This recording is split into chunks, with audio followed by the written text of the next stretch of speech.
విజయసాయిరెడ్డి గారు కొత్త పార్టీ పెడతాను అనే అనౌన్స్‌మెంట్ అయితే ఇచ్చేశారు అధికారికంగా. తిరుమల వెళ్లి శ్రీవారిని దర్శించుకున్నారు.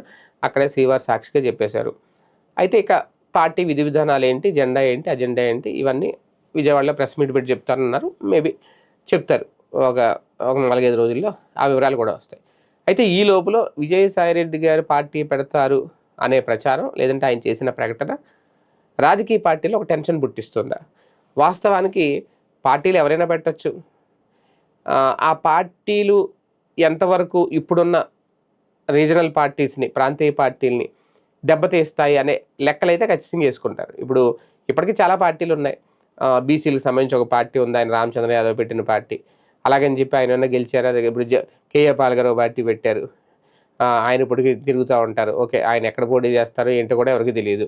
ప్రచారం మాత్రం సోషల్ మీడియాలో బాగా చేసుకుంటారు. ఓకే. ఆయన సంగతి పక్కన పెడదాం.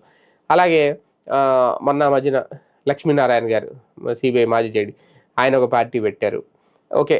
అంటే ఇలా పార్టీలు పెట్టడం అనేది సహజం. పెట్టేసుకోవచ్చు. ఎవరైనా పెట్టుకోవచ్చు. రిజిస్టర్ చేసుకోవడమే కదా! ఏముంది రాజకీయ పార్టీని.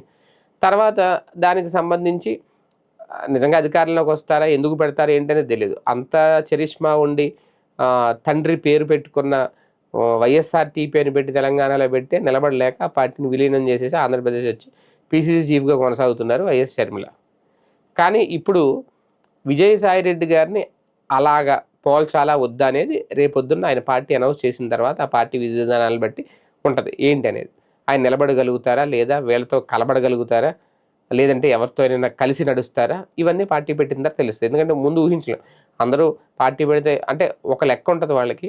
అసంతృప్తులు ఎంతమందున్నారు వైసీపీ నుంచి లేదంటే కూటమి నుంచో వాళ్ళందరూ ఒక షెల్టర్ కోసం చూస్తున్నారు. ఆ షెల్టర్ మనం అవుతామా అనే కొన్ని కాలిక్యులేషన్స్ అయితే వాళ్ళేసుకుంటారు. వాళ్ళ అంచనాలు వాళ్ళకుంటాయి.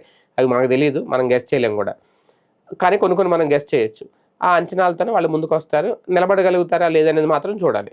ఎందుకంటే రాజకీయ పార్టీ అంటే ఆషామాషీ వ్యవహారమా? వాళ్ళకి పలుకుబడి ఉండాలి, ఇన్‌ఫ్లుయెన్స్ ఉండాలి, ఫేమ్ ఉండాలి, అన్నిటికి మించి డబ్బుండాలి.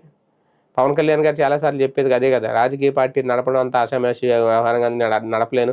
సినిమాలే నా జీవితం అంటాడు. అలాంటి ఆయన నడపలేకపోతున్న పరిస్థితి. ఓకే. విజయసాయిరెడ్డి గారు మరి ఎలా నడుపుతారో ఏంటో ఆర్థికంగా ఎలా నిలబడగలుగుతారని ఒకటి.